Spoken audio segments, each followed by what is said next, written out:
On the night of April 14th, 1912, the RMS Titanic struck an iceberg and sank the morning of the 15th at 2:20 a.m., taking 1,496 lives with her. However, 712 managed to survive the sinking, and they all have their own unique stories to them.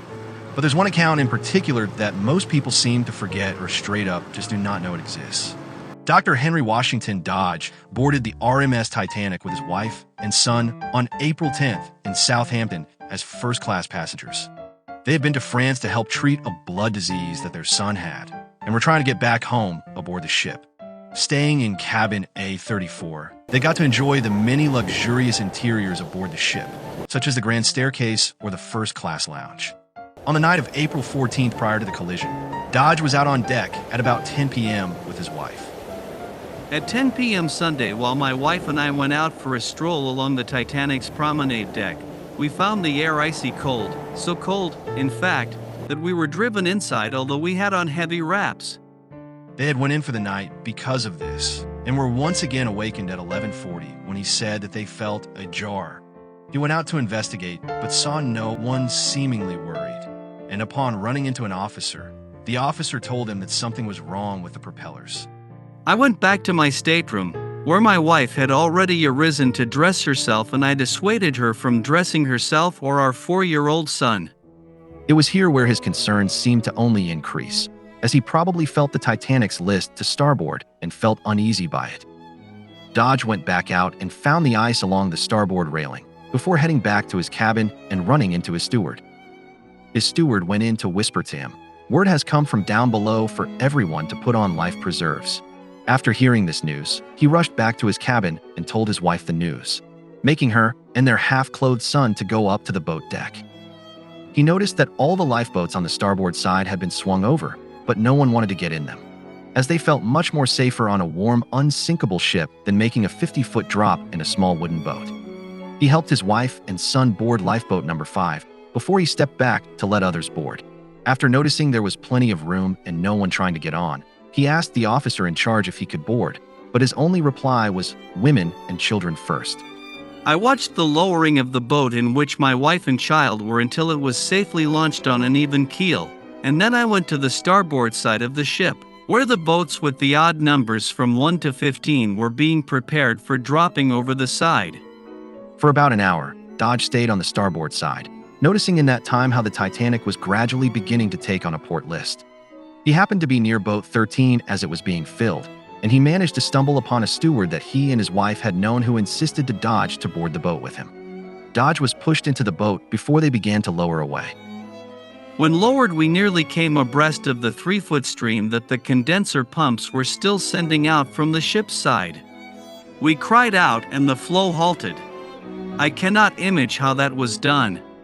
Another danger to us was them at the boat in which Ismay escaped was lowered, owing to the angle of the sinking ship, almost directly above us. If it had come 10 feet farther, both boats would have gone to the bottom, but our yells and cries stopped this catastrophe also. In my boat, when we found ourselves afloat, we had also found that the 4 oars were secured with strands of tarred rope. No man in the crowd had a pocket knife, but one had sufficient strength in his fingers to tear open one of the strands. That was the only way in which we got our boat far enough away from the Titanic's side to escape the volume of the condenser pumps. Only one of all the boats set adrift from the vessel's side had a lantern. We had to follow the only boat that had one, and if it had not been for that solitary lantern, possibly many of the other boats might have drifted away and gone down. Lifeboat 13 was lowered at approximately 1:40 a.m. that night, and as they rowed away from the sinking vessel, Dodge noted that the band was playing the hymn, Lead, Kindly Light, at approximately 1:45 to 1:50-ish. The song you hear right now is that exact tune.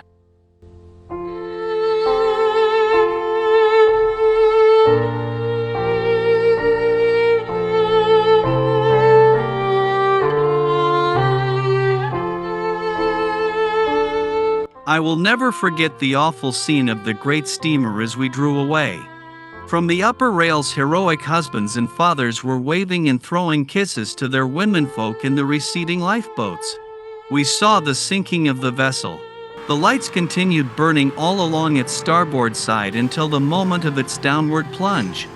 After that, a series of terrific explosions occurred, I supposed either from the boilers or weakened bulkheads. At around 4 in the morning, the Carpathia had rescued and picked up all survivors in the boats left floating in the water, including Boat 13. Dodge and his family were eventually reunited and stayed together on their way back on the somber trip to New York.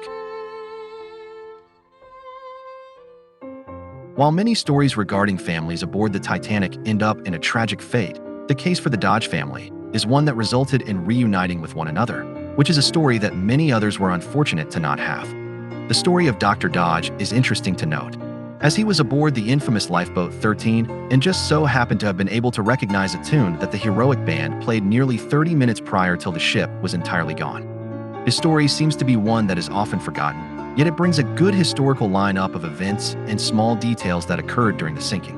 Dr. Dodge's story is another example that all survivor accounts from the Titanic should all be remembered, as their stories all bring a closer in-depth look into what really happened that fateful night.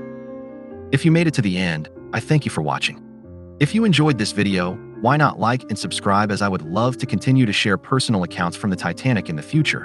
And if you would like to read the account of Dr. Dodge, I will provide the links in the description. With that, take care.